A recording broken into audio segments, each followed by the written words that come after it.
Welcome to the Strategy Mob Podcast. Tune in for everything you need to know to stay in the know regarding the automotive industry. Here's your host, Jason Harris. Hey, what's going on, Podcast Nation? This is Jason Harris here, and thanks for joining me on another episode of Strategy Mob. Right, today I have two very special guests. I have Mr. Steven, all the way from down the street here in Toronto. Far away. And then Dustin on the other side of the border. Man, thank you for taking the time to jam with us. But before we get started, let's start with a couple origin stories so that everybody that's listening and watching kind of knows who you gentlemen are. Dustin, I'm going ahead and start with you. What is the origin story that is Dustin? Sure. So I got sucked into this business roughly 11 years ago. Cash for clunkers. So I came in at a good time and started selling cars. Had absolutely no idea what I was doing. But fortunately, every vehicle was sold at MSRP. No one had any trade objections because they were getting about 15 times more than their car was worth. So it was nice and easy. I made some money. I had no clue, and I was sucked in. And just tried to take in everything I possibly could from the very beginning, like I did with my athletic background prior. And that's really it. One thing led to the next. And a couple of people, fortunately, had given me opportunities to grow within the business from the sales floor up. And about 7 years ago now, I was given my first opportunity to run a store. And that's really the quick bit for me. So I'm a player's guy. I'm a player's coach. And that's how I'll be for my entire career. I know nothing of the automotive industry still to this day, I always say. I'm more of a people person myself. But I think that's the industry that we're in. I think we're in a people industry. We just happen to sell and service cars. So if we can master the art of dealing with people, both our own employees and obviously our customers, I think we can be just fine. We can learn everything else pretty quickly. Dustin, thanks for jamming with us today. And I know thank you for having me. We got a chance to connect on LinkedIn, and then we got some time to actually jam in person at NADA. Boy, but did we just literally slide right under the radar just in time for all this to explode, eh? Absolutely, 100%. And I'm glad we did. We had a lot of fun. Obviously, I take a lot of what I see from you. Jesus, you can get the information out there, man. I'm severely lacking with the amount of posts and content that I can get out there compared to you, but it's much appreciated. You shed a sign that not a lot of us on the operations side see, which is nice and refreshing. So I appreciate everything you do. And yeah, we got, what was that, February? Shoot, it started on Valentine's Day, did it not? It feels like forever ago, but oh my it was goodness, literally right around the corner. A lot has happened since then, but appreciate the friendship and thank you so much for having me here today. No, thanks for taking the time. Absolutely. Hey, Steven, for yourself, what is the origin story that is Steven? Well, first and foremost, I'll start off by saying thanks for having me, Jason. We actually met online as well, like some people do. Thankfully, not on Tinder. And easy to follow you based on the amount of content that you put on. But the origin story, I actually it actually started with a trip up the street taking the bus. I was at Wilfrid Laurier University. I needed work to pay for school.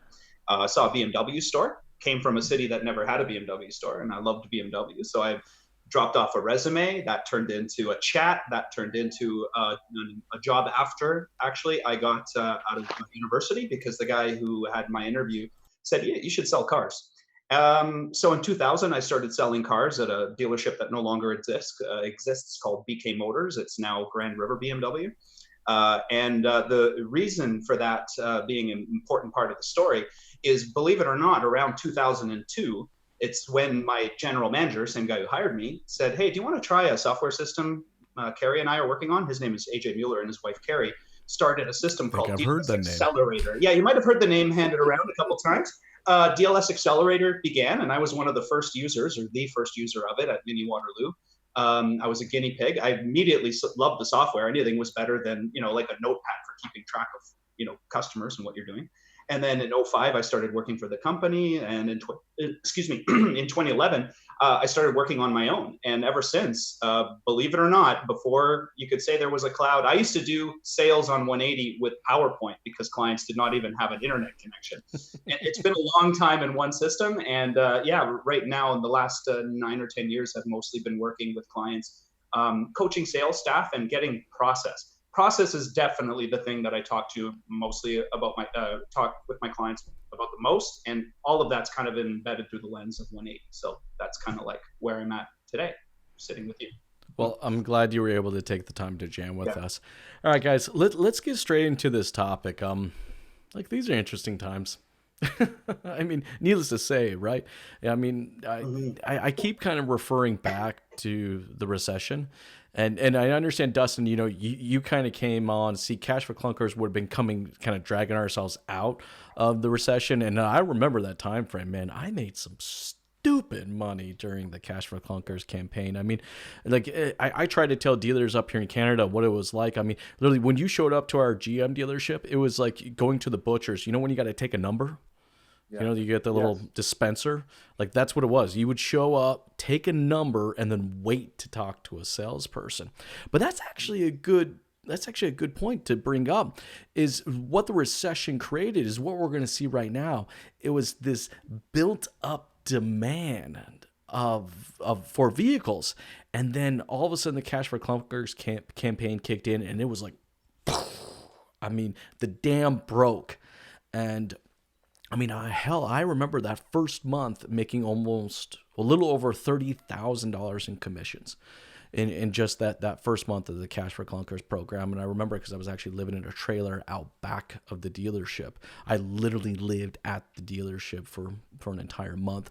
Just during that time frame, the owner had a trailer and said, "You can live in it." I was like, done. But I think the same thing's going to happen, right? We're going to have this built up demand, and then we're going to come back to normal, or let's not say normal. We'll call it the new norm, right? Yeah. And that's where I want to start off, guys. I want to start off the conversation is how do you guys, see the new norm? Now, look, if it happens 2 weeks from now, happens, 4 months from now, I don't know, and I'm not going to be one of the ones that are going to pretend on social media like they know the exact date when shit's going to get back to normal, but we are going to enter into this new norm. So, Stephen, I'm going ahead and start with you. How do you see the new norm for automotive sales going down? Well, I think the new norm is going to be in kind of levels or in stages. If I've been talking to as I was leading up to this, I would say, and as we talked on the phone before meeting up to do the podcast, we talked about how things that was on a pretty good downturn last year. Like, things were slowing down quite a lot, and I could see that. And obviously, training and consultation and coaching kind of definitely is some of the first things to get dropped off, which I learned the hard way. But I think moving forward, I think it's going to come in stages. I think there's a lot of people in a certain price bracket, and I'm just talking about the consumer at the moment. Virtually every car store has changed processes, has adjusted so that they don't, you don't have to have customer interaction and you can be safe and all that sort of stuff. Okay, that's fine. So where are we moving forward? Let's say in 60 to 90 days, or let's say even sooner than that, we'll say 60 days, we're almost back up and running. Which is probably likely not going to happen. Who's going to want to buy? Who was going to buy? Well, I keep focusing with my clients. Don't worry about who's going to buy and when they're going to buy. Who do you have now? You have your portfolio. Some customers have to replace their vehicle. It's their only lease vehicle and they have to replace it for the family. Those are going to be the buyers at first, whether they're buying a Hyundai or whether they're buying a Mercedes. And there's going to be a lot of other people who are I think there's going to be a whole generation of people that are going to finally listen to my immigrant Italian parents to say, save for a rainy day. And I don't think there's going to be a lot of spending right away. I think we're really going to have to convince people to spend money. And I really do believe that those dealerships that are doing their best to keep their teams in the know, keep them educated on how to communicate with customers, and certainly those salespeople who don't have to be in person with a customer to sell, are going to be the ones that are going to push forward and push through this. Because I personally have always said this to clients when I started, and I'm sure you can appreciate this, Justin, for sure. Jason. The thing that I find that kind of surprises my clients is they'll say, I've done 200 installs, Hyundai, Mercedes-Benz, Lamborghini, you name it. Everyone thinks their problems are different than everybody else's and they're special. And I would say for the most part, whenever it comes to any data or any processing of any kind, the only dealerships I find that work quite differently, I would say, are super luxury, like your Lamborghinis and your Bentleys of the world. It's just a completely different reason to buy. The why of the buy is completely different. Everything else, a Hyundai dealer will say customers leave for 50 cents a month. A Mercedes-Benz dealer will say customers leave for $5 a month. It's all the same story. So I think it's the approach, and I think those teams that have done a really good job of keeping track of their portfolio and their customer database, their close customer database, I think are going to be the ones moving forward faster. And I think it's going to take us a while to move out of the muck for the next few months for sure. I'm with you on that, Stephen. I think communication is going to be a big part. Our existing database. I mean, the same thing I remember during the recession. It was like when things kind of got back to some norm, right? Mm-hmm. That was the first audience that we had to communicate with was our existing database. Now the cool thing I thought actually with our dealer group, the dealer group I was working with at the time, is that they'd done a pretty good job about communicating to that existing database during the recession, so that when things kind of got back to normal, like our penetration was through the roof. I mean, it was ridiculous. It was like this. Yeah. It was just built up demand. Absolutely. And it was just like the floodgates opened up, and it was I mean, our first month back into that new norm was right around the time during that Cash for Clunkers, and it was hands down actually one of our best months ever. Dustin, I'm going to go to you. How do you see the new norm? Like, what is the new norm going to look like for you on an operations level? I think I totally agree with Stephen. Stages and how much of that penetration back into the market there will be on day one versus day whatever. I don't think there's going to be a day one. I don't think we're going to be able to break it down into buckets or gaps or time frames or what have you. It's just going to be whatever it is. And I think that probably, depending on the geographical region, whether it's Canada, United States, or even regions within each one, it's going to be different. Now, business as a whole, especially, I think more so on the retail side as opposed to the service and parts end of business. And I'm probably beating a dead horse here, but customers are now, I think, realizing exactly how they can buy a car and how easy it's becoming. And if we don't do this, we're really screwing ourselves.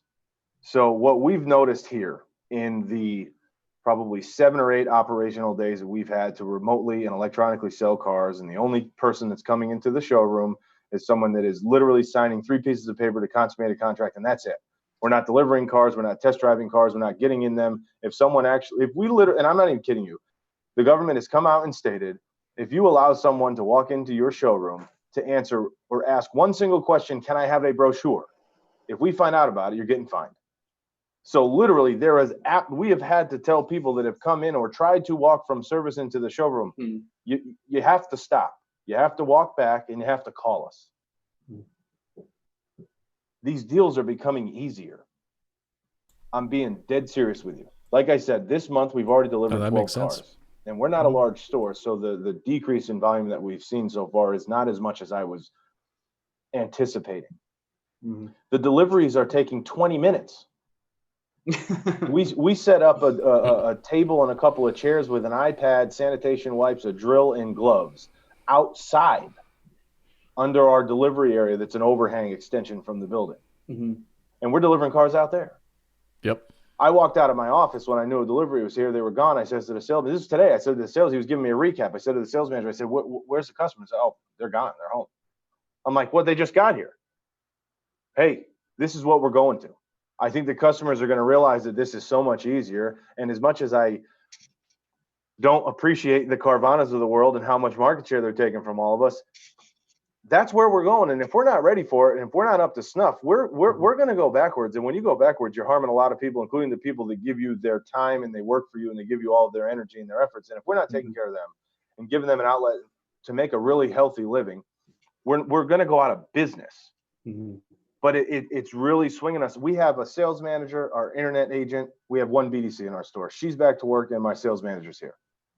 And we have 12 cars out in 5 working days.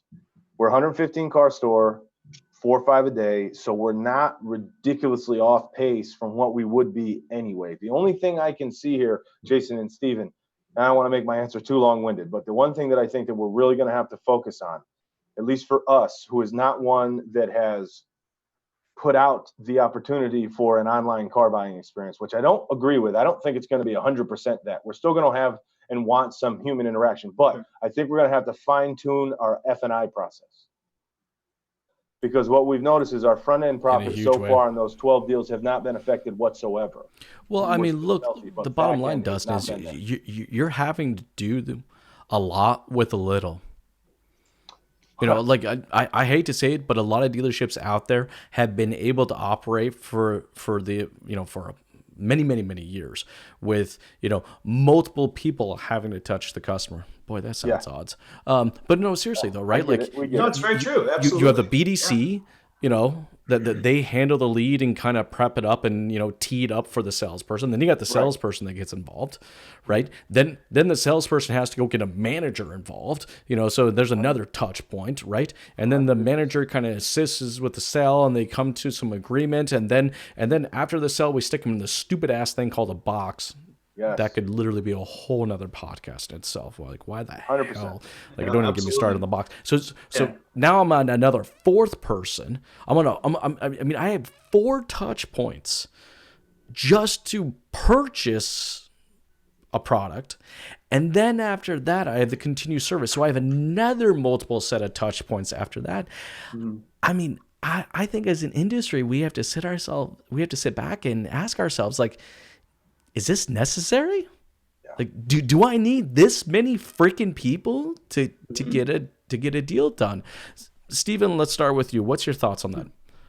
A lot of the things that kind of came to my mind, and again, like the situation that we're all in, and we don't have to beat the dead horse over what we're all experiencing. In fact, I think I got a little overload by yet another comment made just before a commercial starts or just before something, as we're all dealing with, like, yeah, we're all dealing with it. Let's stop mentioning it. But it is a fact. The fact remains that it's the fire that forges the steel, as they say. It's not the nicest way of putting it, but at the same time, it's very true. And I think, in the context of dealerships and how we're doing process, I mean, many clients that I was working with in the last, I'd say, few years, we're talking about e-docs and ways of making the turnover process better and all that sort of stuff.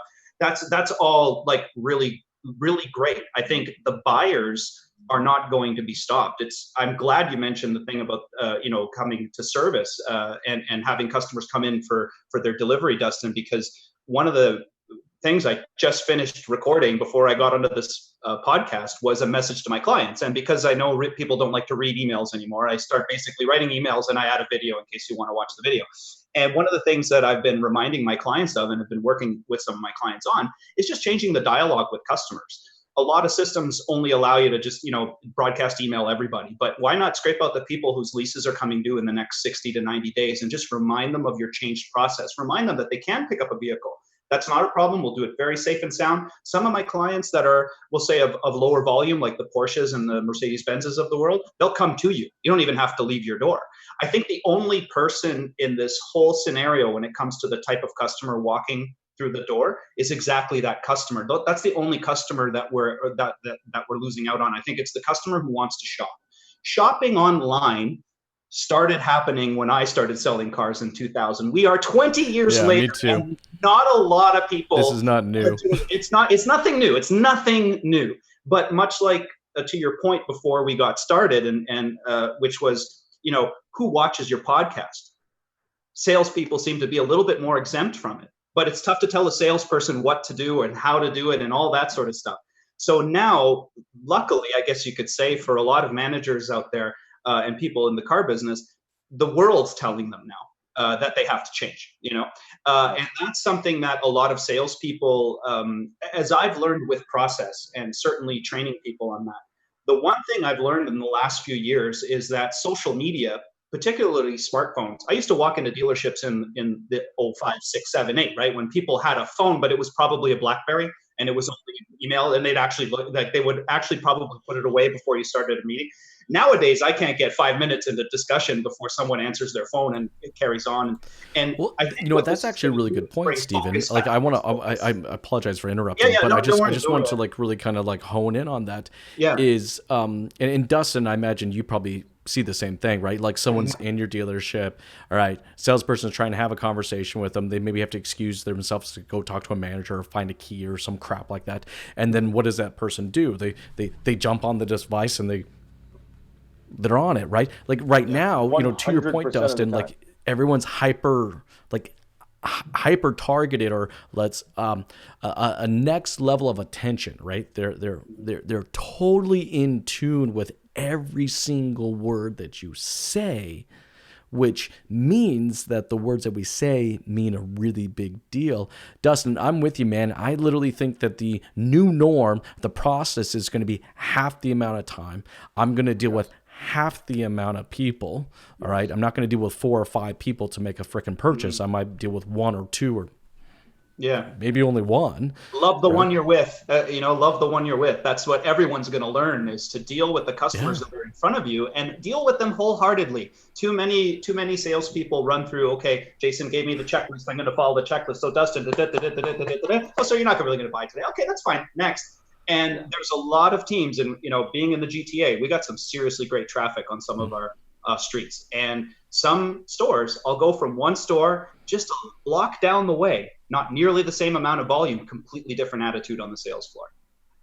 And I think now everyone's had the crunch. Everyone's completely now different attitude. Exactly. Right? And in fact, actually, you know what? I think that's a good tee off to my next question, is because I think the new norm requires a new attitude. And Dustin, I'd love to get your thoughts on that. Well, I totally agree. But to Steve, to your point, the attitude can be different from one showroom to the next. But the adaptation or the adopting of this new way of selling cars has to be done initially from the top. Oh yeah, 100%. You can have, I mean, nobody's here right now, but if I walked out on any given day, I could have 5 out of my 7 salespeople want to do it this way we're talking about. But then if our process, including myself and the sales manager, doesn't allow them to do that, or we stop them from doing that mid-process, well, what good is it? Yeah. So if this idea is adopted by myself and the management staff or the ownership level or whoever it has to be, then we can allow that to run and take its course through the showroom and through the salespeople. Yeah. But it has to be everybody or nobody. Also, so we have to all be on the How do we same do page, that, whatever Dustin? that page is. What's that? Everyone needs to be on the same page. 100%. How do we do that? Oh, well, you have to make sure that everybody understands with any change that you make. Listen, I got to this store. We moved back for family reasons from New Jersey 2 years ago. When I got to this store, and I think we had this conversation, Jason, in Vegas, in the Tesla. I remember, yeah. I had people that wanted to quit 20 minutes after I walked in, after our very first meeting. I had 2 people say, can't do it. I mean, you probably know what you're doing, but you are way too much for me. I can't do it.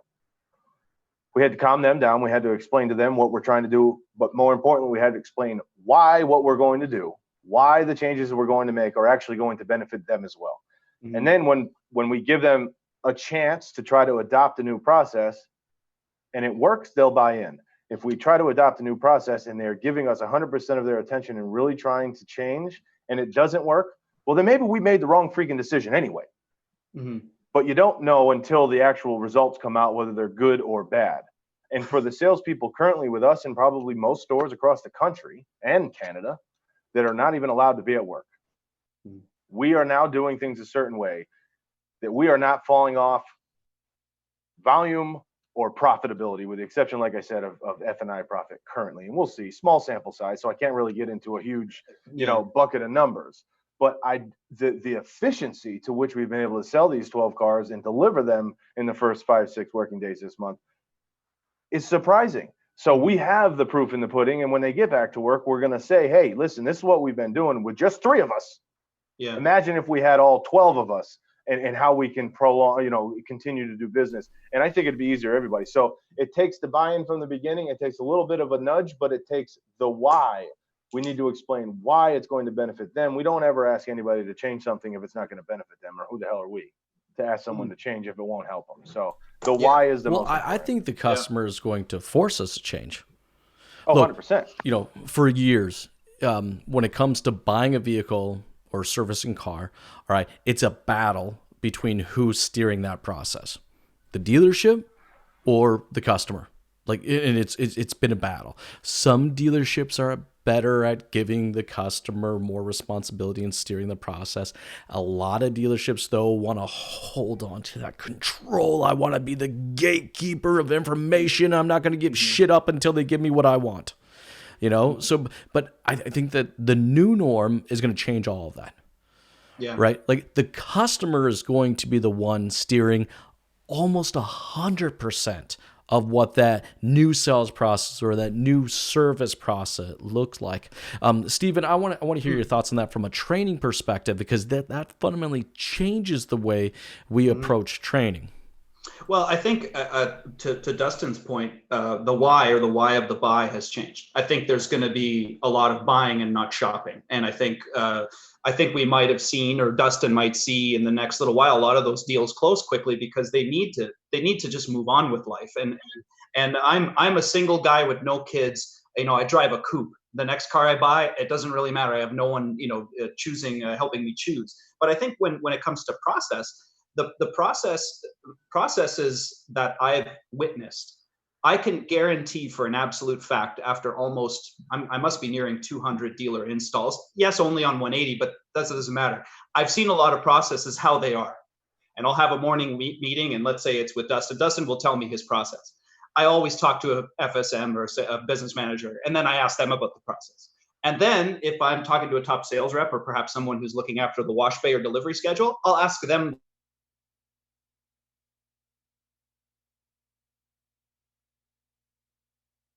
It doesn't happen. So process, I will always be very clear about this.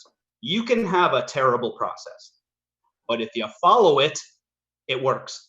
Because process is basically a roadmap. And that roadmap, doesn't matter how much it meanders. If Dustin goes off that roadmap for a moment, he knows where he's at because he has a watermark. And for me, process with a lot of my clients, and oddly enough, the subject of that I got to send this video when I'm done. It's like the same subject. But the processes that have changed for me have always been customer focused.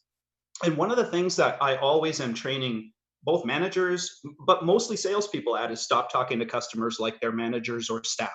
No one cares about process here. You got to listen to your customer. They might not want all that detail about the vehicle. You got to listen. And one of the things I've been trying to promote with my clients is let customers know that the process has changed. So yeah, we have these notices on web pages. I've helped clients send out mass email broadcasts. Yes, absolutely. But one of the things I was focusing on with my clients particularly was, hey, if you have leases and finances coming due, does your automated message for 3 months to Jason still say, hey, your lease is coming up, lots of things to think about, blah, blah, blah, blah, blah. No, it should start off with, although you may think it should start off with a description of what the new process is for dropping off your vehicle if you need to replace it. A lot of FS companies, Toyota as well as Chevrolet, they're happy to extend leases. But we have to understand from the customer's point of view, and part of the reason I think we started talking actually via LinkedIn was because of a post I made that actually had nothing to do with process and everything to do with just the situation we're in. And I just saw my own clients separately talking about how some dealers are crazy for closing. Some are crazy for staying open. We should be closed. We should be open. When really it's like, hold on a second. If I have a van and I have 3 kids and my lease is coming due, don't I want to replace that van, especially if it's my last vehicle? If I have a car on a hoist right now, I'd like to get it back from Jason and his team. So again, communication with customers about the change in process, I think will wholeheartedly bring you more customers. I think there are a lot of clients out there, Volkswagen clients of mine, during Dieselgate. They stayed in touch with their contact. They contacted customers monthly about Dieselgate. They gained customers because other stores were saying nothing. And other people are saying, hey, talk to so-and-so. They actually message me all the time. That's a really good point, right? Stephen. There's an opportunity here, right? Like huge in our communication Absolutely. efforts, it's like sticking your head in the sand and not saying anything says a lot about you as a business. Right. There's an opportunity to communicate, but I think communicate at a human level, not necessarily a business level. But before I go into that topic, which I think is actually a really good topic, Dustin, I want to go back to kind of the original conversation that question I started with Stephen was, the customer is going to take more of a responsibility of the steering of the process. Do you believe that's the case, or do we still need to kind of hold control of what that new sales, new service process is going to be? From what we've witnessed so far with this, it's a little bit of both. I think the customers are talking without talking. Their actions are sending their message. But with the conversations that I've been having with customers, and don't get me wrong, I'm not on the phone with customers as much as I once was, right? I don't pick up the phone as much as I used to, although in the last 3 weeks I certainly have. So I've spoke to, email, phone, text, a lot of customers. And quite frankly, what I found is that a lot of them are looking for direction, are looking for answer. Now, my whole career is always about customers just dying to run into a professional salesperson who's going to tell them how they're going to help them. They're going to guide them through the process, make it nice and easy, which I still think is true. But our nice and easy is changing based on what is making them happy. So when a customer calls in here in the last few weeks, they're asking, I really have interest in this car and I want to do my lease is coming up, to your point, Steve. I don't know what the hell to do. Yeah. And I simply explained to them, well, here's the thing. You can't test drive a car. You can't come into the showroom. But what I can do is I'm going to appraise your car over the phone. If you can email me a VIN number and a payoff, a VIN number and some miles, I'm going to get a payoff. I'm going to appraise your car as long as it's, all in one piece. We're going to give you a number. I'm going to structure a new deal for you. The exact same car that you have. I'm going to send you a link. We're going to jump on a video call. I'm going to walk around that car. I'm going to give you payments. And then we're going to schedule a time for you to come in. It's going to take you 10 minutes in the showroom. Then they go, well, shit. Okay. Mm-hmm. I'm in for that. Mm-hmm. But if we didn't give them that direction, sounds like a good process they're not for me. Pointing out, this is what I'm going to do and this is how I'm going to do it and all this other stuff. In this time, at least, they're asking us for some guidance. And when we have a firm, definitive process that we're telling them what's going to do and explaining how easy it is for them, they're like, you tell me, what do you need next? I'm in. Yeah. Acknowledging their thoughts. It's so important. It's just like standing waiting for a coffee and they don't look at you. They're just walking back and forth. And you just need that person to say, I'll be with 1 second. Sorry, I'm swamped. That's all you're doing, except you're doing it virtually. Right. So should I give you my coffee order, although you haven't even looked at me once? Like, are you paying attention to me? I don't know. Exactly. Yeah. And that's the situation that people are in, especially in these times. People don't know which dealers are open, if they're open for service or sales or kind of sales or a little bit of service or any of this nonsense. So all we've done is every single morning, our sales manager gets out on the lot, starts to do personalized walk around videos. We use co-video. We're throwing it on our Facebook and on our Instagram. We're getting it all over the place. We're sending messages all over the place. We're delivering cars outside. We put a picture of our new outside delivery area yesterday. People are understanding. So it's just about letting them know what we can do, what we are doing, and why we're here to help. Yeah. Yes. Right. And I think that's a big part of what the new norm is going to be, is a whole next level of communication that as an industry, I don't think we've ever been accustomed to. No. Like, I mean, I think literally our communication in the past has been, yeah, that's great. When do you want to come into the dealership and I can go over all that information with you? That's not the case. That is not going to be the case into the new norm, right? The expectation of the customer is that we should be able to communicate everything. In fact, over-communicate the crap out of everything right now so that their confidence level in doing business with us, either service or sales, continues to go up. So that's a good question, guys. Let's get into that topic. Let's get that. Yeah. What should we be communicating, all right, as we go into what I'm calling the new norm? Dustin, I'm actually going to lead with you on this one. Okay. I mean, that's a good question, but I think that our message has to be exactly what we've been talking about for the last 20 minutes. To Steve's point, I was taking some notes. So let our customers know, especially those that are already in our lives, right? They're already our family. That let them know that our processes have changed.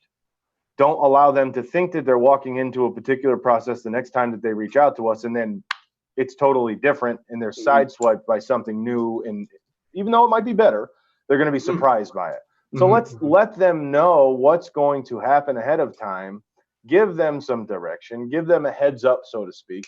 That way they know how to do it now, or they know what's coming.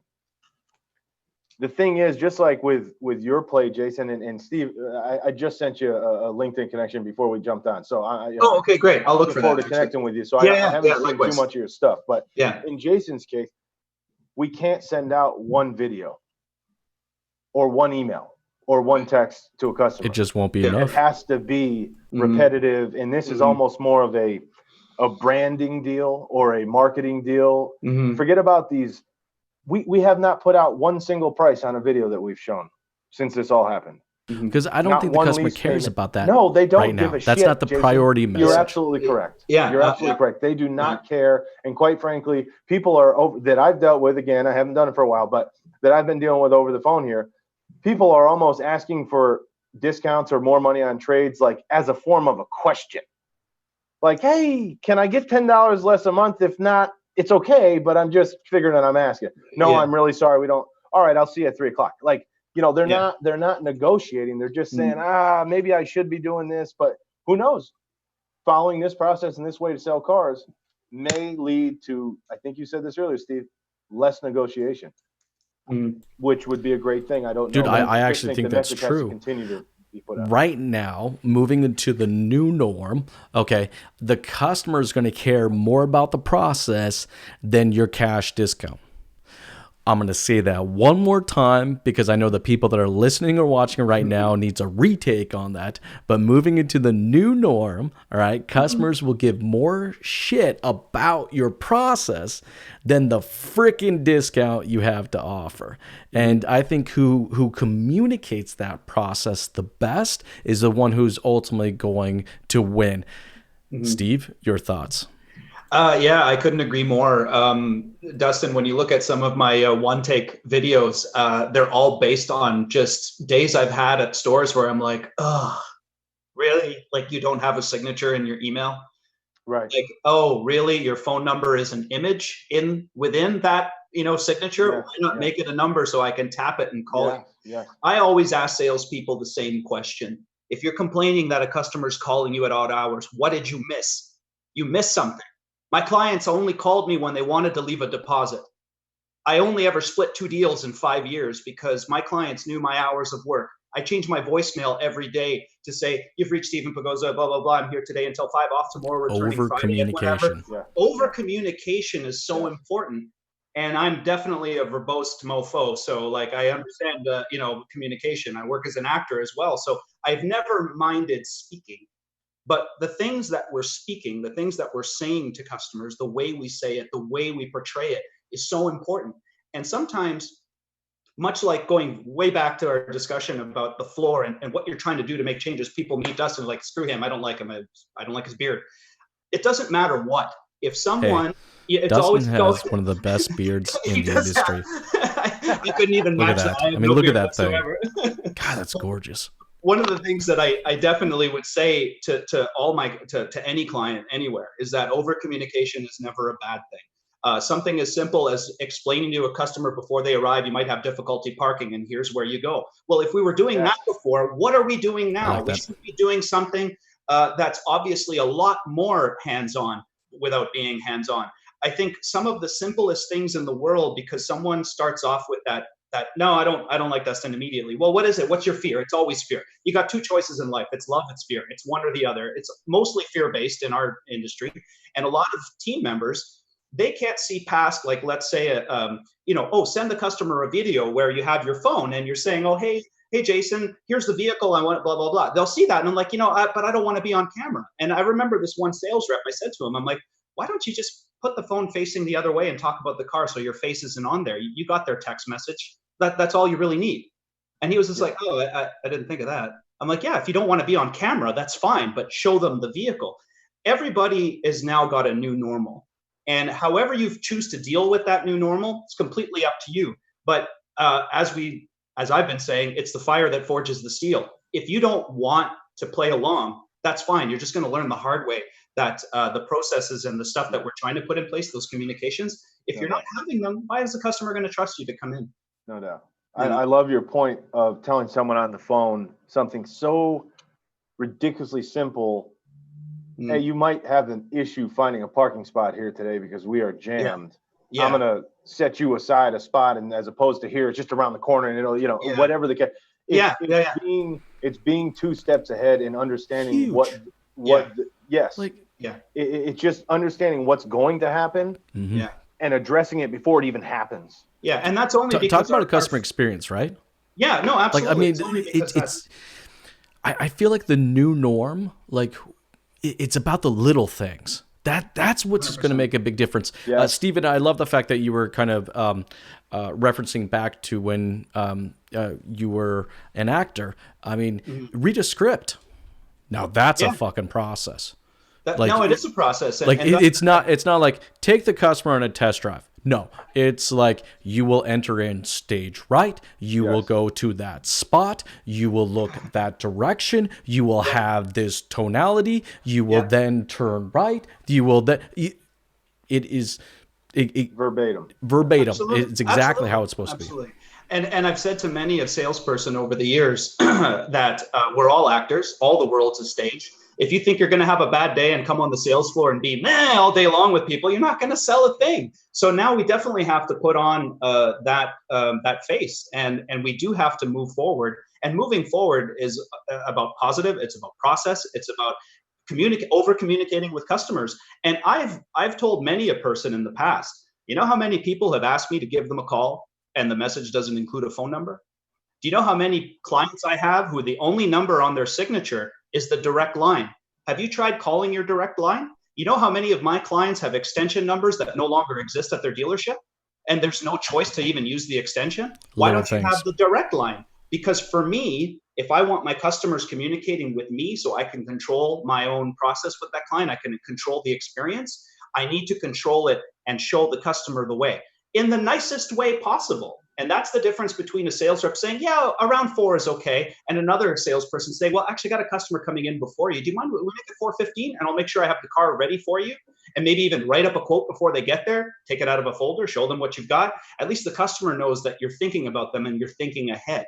Some of the simplest tools in the industry. You mean we have to be a professional?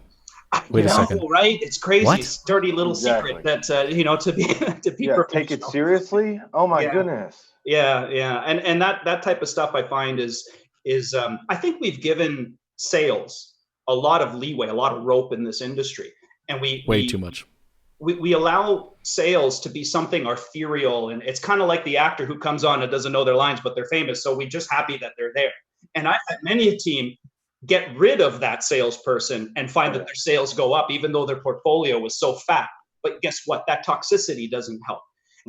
Every sales team, and I'm sure Dustin can appreciate it because he mentioned his athletic background. I used to play football. I played quarterback into university. So I understand what it means to communicate and how important it is and all that sort of stuff. But one of the things that I find on sales floor that I think we're obviously going to start managing well is that team environment, is that pyramid from management to staff.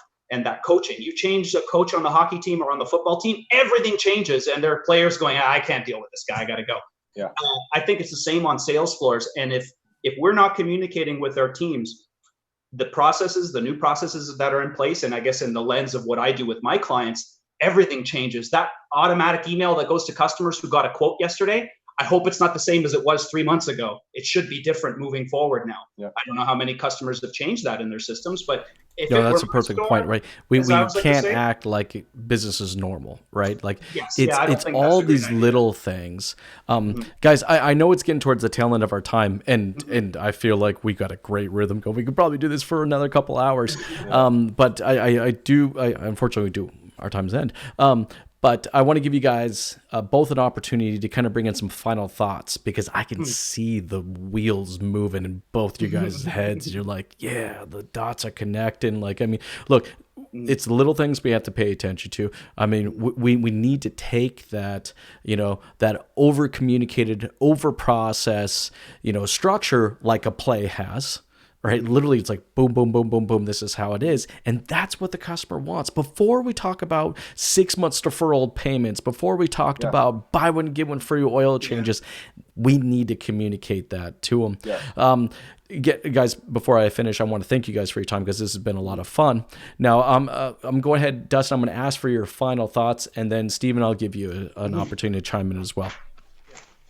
Yeah, I think more so to wrap my whole opinion, and although this is probably going to change about 15 times before we really get back going to what our new normal will be. But I think that overall, the best cultures will get through this the easiest, and that the people that are open-minded and the dealers that are open-minded to take the feedback of what the customer wants. So yes, allow them to tell us what to do, but then communicate, like we've been talking about, with them on how we're going to do it. It's going to jet us into some new hemisphere, and I think it's going to make things easier. I think we didn't hit on one thing, but I don't even know if I'd like to. I don't know that staffing is going to become an issue at some point, because of the lack of touch points might mean the lack of people needed. And I'm not saying let's get off on another tangent, but we want to keep as many people employed as humanly possible. We love our people. Without them, we're terrible. But I think that the best cultures will get through this. The people that are willing to change when change is needed, which is now, are the ones that are going to get through it. And if we stay a positive attitude and keep portraying that to the customers, we're going to be just fine. And that's why we're having these conversations. We can sit down and have this conversation 2 weeks from now, and to your point, things might change. Absolutely. But I'm in line with you guys right now. I think at bare bones minimum, we need to have the conversation as a dealership executive team, as a leader team. All right, we need to start whiteboarding. All right, how we can hand the steering wheel over to the customer so they feel more confident in either servicing or buying a car from us. Stephen, your final thoughts. My final thoughts would be, well, first and foremost, thank you for letting me participate, and nice to meet Dustin as well. Hopefully this continues. It's been really enjoyable. The things that I have been focusing on, and certainly the touch points that I made here in my notes, is basically what's your playbook. The playbook that I always reference, and my background was football, even though I grew up in Sudbury, I didn't play hockey.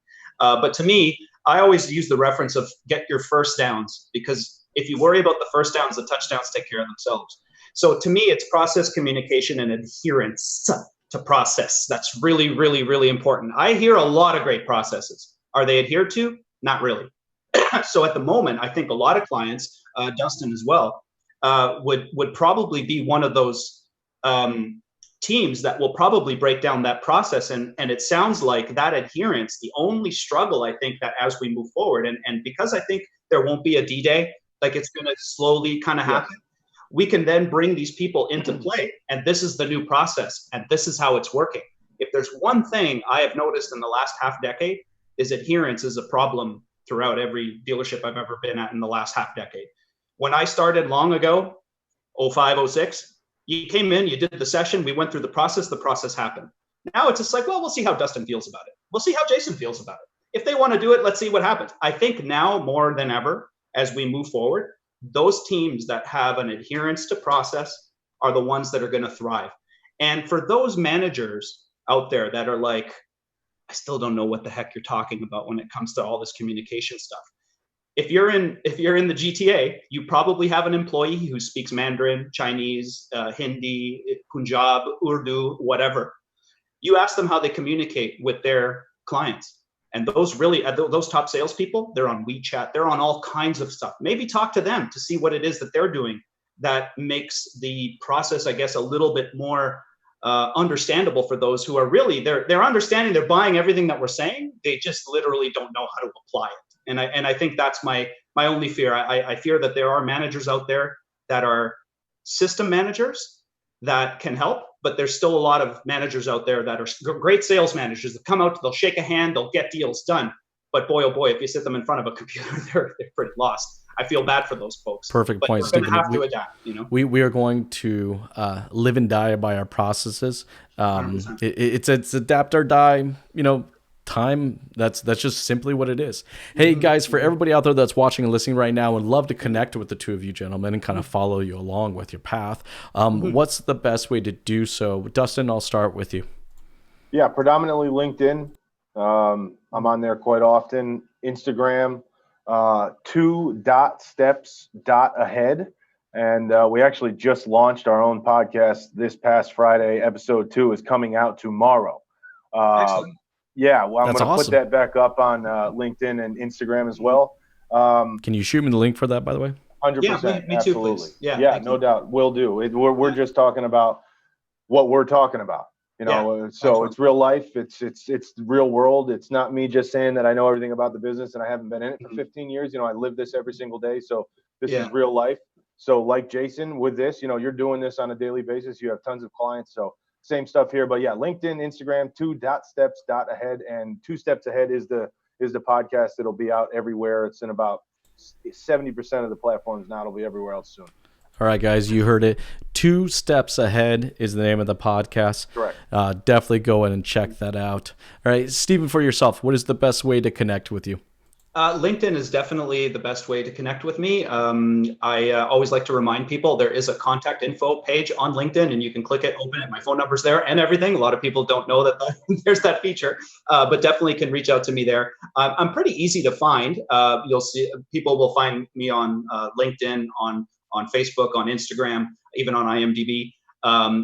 Just simply type in PIG, like the animal, Stephen, Pigozzo. I narrowed down pretty quickly, so I'm really not that difficult to find. YouTube channel. Can you put out some cool videos? I do. Yeah, I've been putting out mostly stuff for my clients, but I also have been doing some stuff on YouTube with the Tuesday Test Drive. And oddly enough, I started that last year because I just felt like there weren't enough people talking to people. Oddly enough, is the reason why I started it. It's been very good, a way of me getting my name out there, or getting my face out there, as well as some Wednesday one takes. Just some reminders for What's the name of the channel, forget. Stephen? The name of the channel is Scuderia Pigozzo, is what I believe I have the channel name as, and it's linked into, of course, it's linked to my LinkedIn as well as to Instagram and Facebook, so it's pretty easy to track down. The Tuesday Test Drive. Guys, we'll make sure that we include links for everything in Excellent. the description of this video. Hey, guys, again, thank you so much for taking the time to jam with me today. Man, this was so much fun, and I'm pretty confident we'll be doing another round of these soon. Excellent. Thank you so much, Steve. Nice to meet you, brother. Dustin, thanks, guys. Have a wonderful day. Thanks, Jason. Cheers. Bye-bye. Bye. Bye.